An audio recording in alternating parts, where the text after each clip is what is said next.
안녕하세요. 해피홈카 노지원입니다. 오늘은 다른 영상이 아닌 할부에 대해서 좀 설명을 드리려고 이렇게 영상을 찍게 되었습니다. 이유는 저한테 연락을 주시는 이제 고객님들마다 대부분 질문하시는 부분들이 할부가 어떻게 되는지, 그리고 금리는 몇 프로가 나오는지, 이런 조금 디테일한 게 궁금하셔서 연락을 주시는 분들이 많은데 그것 때문에 이렇게 영상을 찍게 되었습니다. 일단 첫 번째로 할부라고 하면 어쨌든 중고차 할부 같은 경우에는 저희가 목돈이 없잖아요.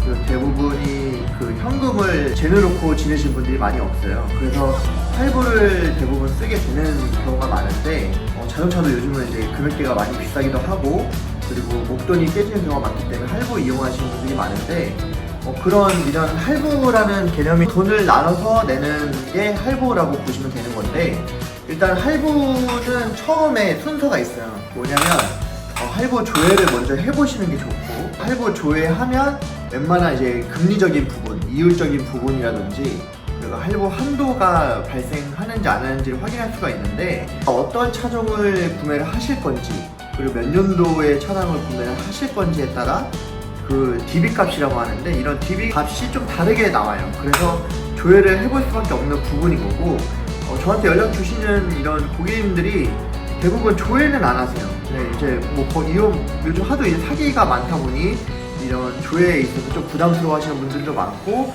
그리고 먼저 선조회보다는 말로 먼저 물어보시더라고요. 뭐 금리는 얼마냐, 할부는 되는 거 맞냐 아니냐, 이런 거 여쭤보시는데 물론 궁금할 수 있어요. 하지만 제가 신을 안 내기 때문에 예상으로는 말씀드리기에는 저도 내용을 파악하기 전까지는 힘들어요. 하다못해 협의를 보기 전에도 고객님의 어느 정도 내용은 제가 알아야지만 협의를 받을 수가 있는 부분이어서, 첫 번째는 일단 조회를 해보시는 게 먼저고요. 그 이후에 나오는 내용을 가지고 협의를 계속 받으시는 건데, 이 협의라는 것 자체도 조건이 있어요. 저신용자분들이 연락을 많이 주시는데, 그 저신용자분들 같은 경우에는 특히 금리적인 부분이 많이 아무래도 높으실 거예요. 이유를 설명을 드리면, 1등급 기준, 그러니까 신용이 많이 좋으신 분들은 당연히 신용 관리가 잘 돼 있으니까 캐피탈 자체에서 볼 때도 금리적인 부분이나 이런 게 더 좋은 조건으로 나오시는 분들이 많은데, 저신용자분들은 신용 관리가 좀 안 되고, 그리고 여러 가지 대출 문제라든지 이런 게 많기 때문에 아무래도 신용도를 보고 판단하잖아요. 저희가 직접적으로 대면하는 게 아니고 고객님의 신용 그 하나만 보고 이제 할부가 나오시는 거기 때문에, 그런 걸로 인해서 금리적인 부분이 조정이 되는 거거든요.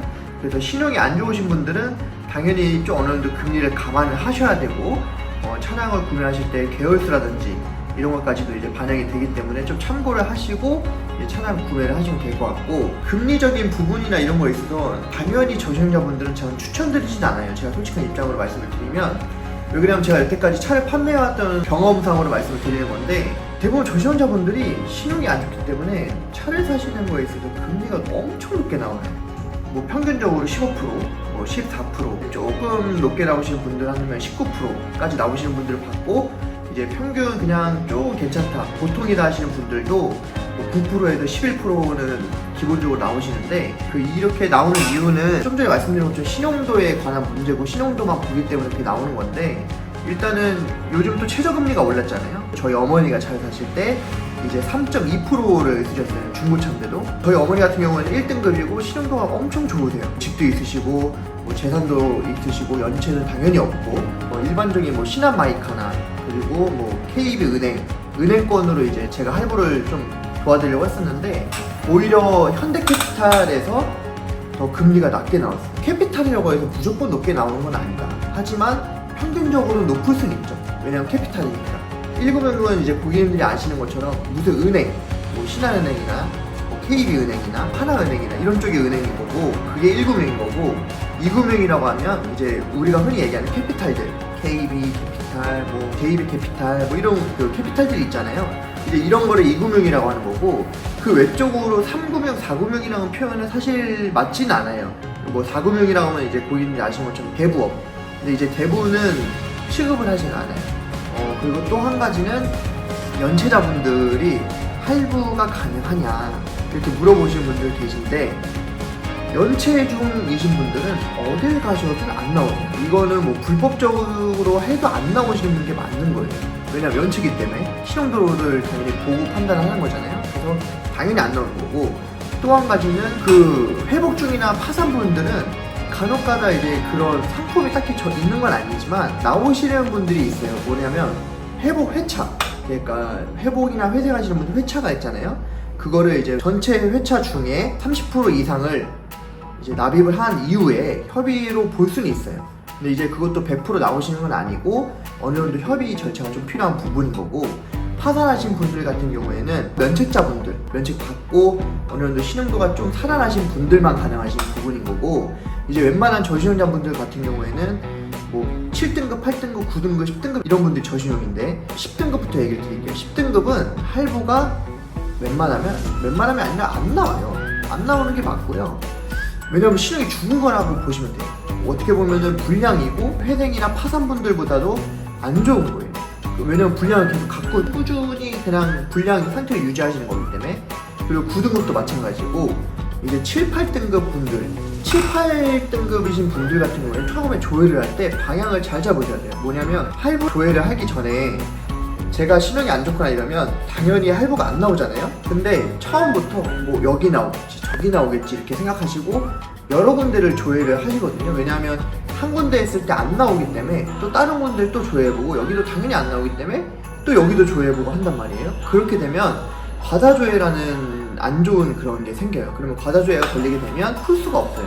이런 거는 이제 기간도 당연히 이제 다시 시간을 또 들여야 될 뿐더러 최소 3달에서 많게는 6개월 이상까지 또 기간을 뒀다가 이제 할부 진행을 하셔야 되는 부분인 거고, 7, 8등급이신 분들, 할부가 나오시는 분들이 계신데 당연히 이제 소득이 있으셔야 되고, 그리고 4대 보험이 있으셔야 되고, 4대 보험이 없더라도 소득 증빙할 수 있는 그런 자료들이 좀 필요하기도 하고, 그리고 내가 재직 활동을 6개월 이상 하신 분들, 이런 분들이 이제 저신용자 분들에서도 할부를 쓸 수가 있는 부분입니다. 그래서 무조건 나오는 건 당연히 말이 안 되고요. 최대한 좀 나올 수 있게끔 뭐 여러 가지 서류라던가 증명할 수 있는 자료들이라던가 이런 걸 토대로 제가 협의를 봐서 나올 수 있게끔 도움을 드리는 거예요. 무조건 나오는 건 아니고요. 그리고 좀 전에 말씀드렸던 것처럼 금리적인 부분이나 이제 뭐 이런 개월수, 그리고 뭐 내가 무조건 되는지 안 되는지는 당연히 첫 순서는 일단 조회부터 해보시는 게 좋습니다. 이 조회도 아까 이제 방금 얘기한 것처럼 방향을 잘 잡고 조회를 하셔야 돼요. 당연히 특히 저신용자분들은 금리는 당연히 어느 좀 높게 나오기 때문에, 물론 금리를 비교하지 말라는 건 아니에요. 그인데 금리를 비교를 하되 어느 정도 감안을 하시고, 일단은 내가 목돈이 없고 정말 생계형으로 차가 필요하신 분들이 사셔야 되는 거잖아요. 당연히 금리도 비교해보고 더 좋은 조건으로 나오는지 안 나오는지 비교를 해볼 수 있지만, 이제 등급이 좋으신 분들보다는 폭이 좁다라는 거죠. 그렇기 때문에 어느 정도 그 정도의 감안을 하시고 차량을 구매하시는 게 좀 더 마음이 편하지 않을까라는 생각이 듭니다. 사실 저는 저신용자분들이 차를 사는 거는 정말로 이제 생계형으로 내가 정말 차가 필요한 거 아닌 이상은 좀 비추를 두잖아요. 왜 그러냐면 일단 목돈이 없어 당연히 할부를 쓰시는 거겠지만, 제일 큰 거는 어쨌든 돈을 내는 입장인 거잖아요. 돈을 갚아야 되는 입장인데, 내가 아무래도 여러 가지 생활도 빠듯한데 차까지 이렇게 높은 금리로 이제 차량을 구매하시게 되면 아무래도 손해가 너무 크기 때문에, 저는 정말 필요한 거 아닌 이상은 굳이 저신용자 분들께서는 좀 차를 사시는 거는 정말 확실하게 한 번 더 생각을 해보시고, 내가 정말 이 차가 왜 필요한지 목적을 두시고 그 목적의 방향이 맞을 때 차량을 구매하시는 게 저는 현명한 판단이라고 말씀을 드리고 싶습니다. 예, 그리고 뭐 더 이상의 뭐 할 얘기가 많죠. 사실 더 길고 더 많은 내용들이 있지만, 일단은 고객님들이 저한테 이제 연락을 주셨을 때에 그런 궁금하신 부분을 조금이나마 고객님들이 이런 방향이 있고 이렇게 되는 거라는 거를 기본이라도 좀 알려드리고 싶어서 이렇게 영상을 찍게 됐습니다. 네, 다음에는 뭐 제가 또 이렇게 손님들과 만나면서 있었던 내용들을 가지고 고객님들한테 조금 도움이 어떻게 하면 될 수 있을까라는 내용이 있으면 제가 또 이렇게 간간히 영상을 또 찍어서 올려드리도록 할게요. 네, 아무튼 이 영상 마치도록 하고요. 언제나 열심히 하는 해피워커 의료원이 되겠습니다. 감사합니다.